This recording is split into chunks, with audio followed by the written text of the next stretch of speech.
Hey friends, in today's video, I'm going to just give you some simple tips on how you can go live with a guest, whether it be on Zoom, StreamYard, or any other streaming platform. So stay tuned for this video.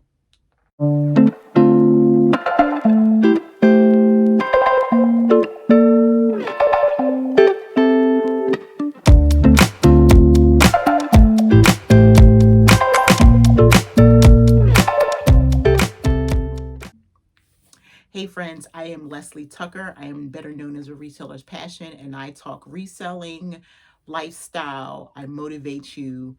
It's just fun here on my channel, and I want to thank you in advance for coming and watching this video to the end. And so today I just want to talk about real quick, it's not going to be a whole bunch of graphics or anything like that, just how to go live with a guest. A year ago, I started on my own. I didn't watch any videos or anything like that. And I just kind of figured things out as I go along. You can figure out what works for you, whether you're going to be like just a strict, interview process or just chatting with friends. I do a little bit of both depending on what platform and what I'm talking about and who my guest is. So the first thing you want to do is to find a great platform that's going to stream.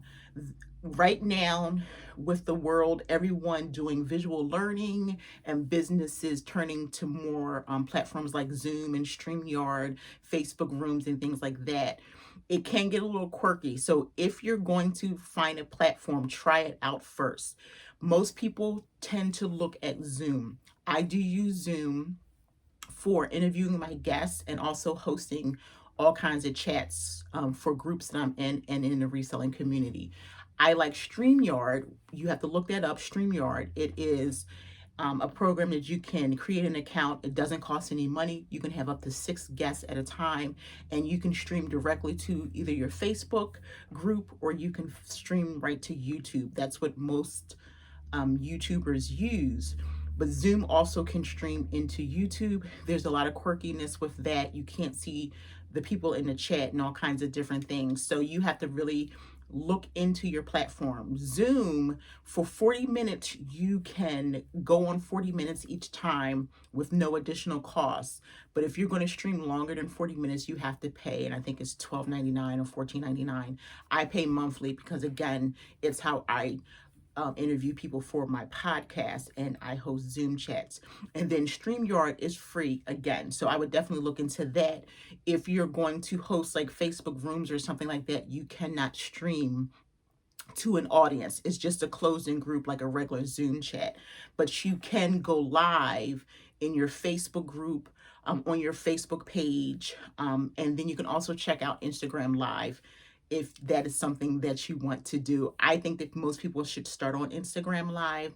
It is just an easy way to just go on. You don't need to attach anything. You just hit the live and then you invite a guest to join. So the first thing is finding your platform. The second thing that you want to do before you invite your guests is to have a topic. Have something in mind that you want to talk about, because that's going to help you decide what guests to invite. So if you're in a specific community, like I'll speak to the reselling community. If you're in the reselling community, you kind of know like your friends. So you start off by inviting them. That's how I got started, like on my podcast and going live, inviting people that I already know. But what if you decide to do something different and you just have this great idea and you want to branch away from what you're doing? So the person that you want to contact and invite on your live is not in your community. You're going to have a selling point for that person to come in, because if it's a professional, they may already be getting paid for what they're doing and they may not be interested in coming on your live. It's happened to me time and time again, and also for my podcast. People will tell you that they're not interested, or they'll refer you to their manager or whatever. So just be careful on who you're looking for. If you stay within your niche, it will be easier, especially if you built relationships. People don't mind coming on and getting that free exposure for their business. So definitely just have like a topic, because I do now when I go live, a lot of the times it's just conversational. I don't do a lot of interview structures anymore because I just want it to be fun. Now I'm creating a new business where that is going to be in place where I'm going to have like a question structure and things like that. But just having fun with my friends, they don't have a problem coming on. But when I first started, people want to know, hey, what are we going to talk about? Is it going to be scary? Is there going to be a problem? So you need to have kind of like a script or something to send them, or some questions that you could possibly send them. No one knows all the questions, but you need a couple, question starters. Okay, the next thing you need to do is pick a date that's going to work for both of you. You can, if you're working through Instagram, you can do DM, or you can send up a calendar system. You can go into Google Docs or Notes or something like that. I use a calendar system, Calendarly. I always get confused. And I have another calendar system set up on my Shopify account. So you can see if you can find a free calendar system where you can just send the person the link and they can fill in the date that they're available. And that works because those are the dates that you've chosen. They're just going to go and pick the date that works for them. So definitely pick a date and time, and then make sure you know what coast you're on. In the beginning, when I started hosting my podcast and doing these lives, I would get slightly confused because I didn't have their time zone. Sorry about that.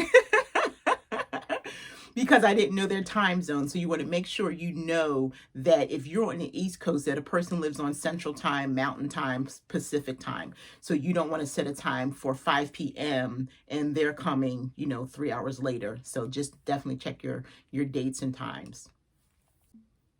So then you want to probably create a graphic or something so that you can promote and you want to send it to the person. You don't want your guests to have to do the work on their end. You want to send them something that you create that they can share with their community. And then you want to make sure you have something clear and concise for your community. And you definitely want to start promoting it. I usually don't, just because I have a larger community, I don't promote until literally the day before, and then I promote the day of, because we have such an attention span. If you start promoting too late, people forget. So you can do it every single day. I don't promote every single day because I just don't want my community to get tired of me. I figure that if they're interested, then they'll come and watch the live. So I usually promote a day or two ahead and that day, and then I'll set a countdown calendar on Instagram. One of the most important things that you need to do is show up about 10 to 15 minutes early, which is going to be behind the scenes. So when you give your person the Zoom link or the StreamYard link or whatever link you're going to use for streaming, make sure you indicate to them that you would like for them to come on 10 to 15 minutes early. That's going to work for both of you, because on your end, you can also experience technical difficulties. So you want to make sure that your Wi-Fi connection or internet connection is good, because it will happen. Life happens. It could be a storm somewhere or something like that. And you don't want anyone to black out or fuzz out or anything to happen while you're live. So you want them to come in, check their internet connection. If it's a problem, you have 10 minutes to move to another room or something like that. You want to check your mic, your volume, to make sure that that is okay. They might could use AirPods or a microphone. When I go live on StreamYard, which streams to YouTube, I don't use any type of mic or anything because I come in clear enough. But if I'm on Zoom, it's a different quality, sound quality. When I'm on people's podcasts, they'll say, oh, do you have a mic or earbuds? And I'm like, wow, I usually don't use them. But you want to make sure you check the sound quality. And the last thing you want to check is your lighting. And then you also want to make sure that the person doesn't have any questions, or if you have any last minute questions or instructions for them. If you're doing an interview structure, you want to make sure you've sent them questions that you could possibly ask. Anything could change. They're basically open-ended questions. The basic questions are going to be, introduce yourself, what's your business, why did you start, anything like that. You're leading them in so they can start the conversation. But then there are going to be specific questions that you want to ask them. How long have they been in business? What effect does their business have on society? Where do they see themselves in the future? That kind of thing. So you want to give them enough questions so if they have to prepare. I like casual flow now. For my podcast, I used to have the traditional where I send questions and things like that, because people think they're going to mess up, they're going to be nervous. They don't want to be surprised. They don't want you to ask them anything personal. And so you want to make sure that you have questions ready for them. And then if you are a topic based, if you're going live topic based, you want to make sure you stay on topic and try not to lose focus talking about anything else. Don't get into politics and religion or anything that's going to make them uncomfortable. And you also want to stay on point to what is relative to your business or what your YouTube or your Facebook or your Instagram is related to. Now, if you're going to have just a chat or a conversation based live, I like those more than anything else because I can get on, especially now as I'm growing. I know people, I may give them just a couple things to kind of get started. I may just say to them, instead of giving them a question structure, I might just say, I probably just ask you about your business or whatever. I like it better like that because it'll flow. I'm really invested in people. I want to know what they're doing. I want to know who they are. So I specifically do that. Like I just went live with my good friend Sarah yesterday, and I said to her, the first thing I asked her was, how is she doing? She's a mom who is a reseller, and she has a dashboard, and she has 3 children, and she's teaching them at home. So I wanted to know how she's doing. Oftentimes people forget to ask that question. So that's what I want to do. I want to engage, and I also want it to be real. So if you're casual for this conversation, keep it casual, have fun.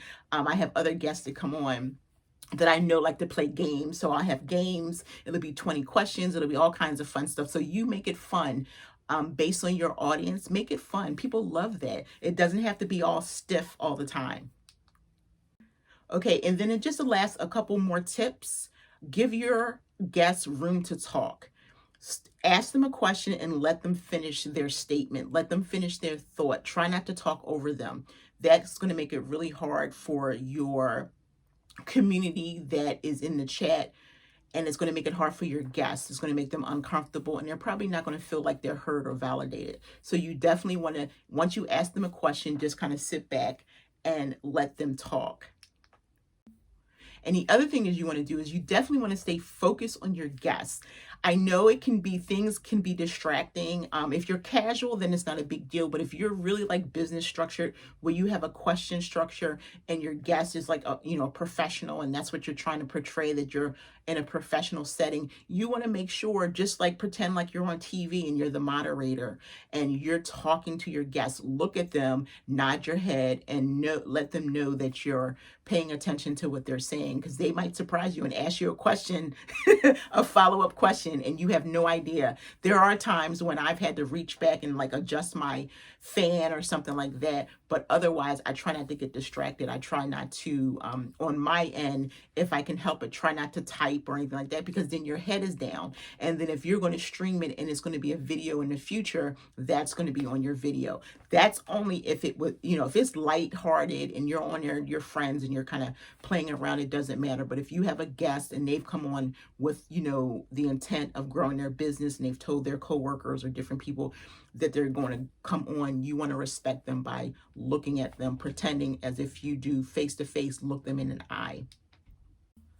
And one of the other things, which is one of the last things that you should do, is ask your guests if they have any additional topics that they want to talk about at the end, or any closing statements. That's how they know that you're kind of closing things up. I do that on the YouTube, and I do that on my podcast. On my podcast, I'll say this is a great question to end our conversation on. But then on the YouTube channel, I'll ask them if they have anything additional to share. Especially, I have a Spanish chat that I've had on the YouTube channel, and I'll ask the ladies at the end to say something to the community in Spanish. So it's really great to let them have kind of the final word. And then the last thing that you want to do is just make sure you end on time. If it's a fun live and your guests don't mind going over, then that's fine. You've already talked about that, or if it's someone you've had on before, or if it's a friend of yours. But again, if it's a business live and you want to stay on topic, just like you've stayed on topic and looked your guests in the eye and listened to them, you also want to be respectful of time. So if you tell your guests that it's an hour, you definitely want to stay within that hour and wrap everything up and don't talk too much at the end.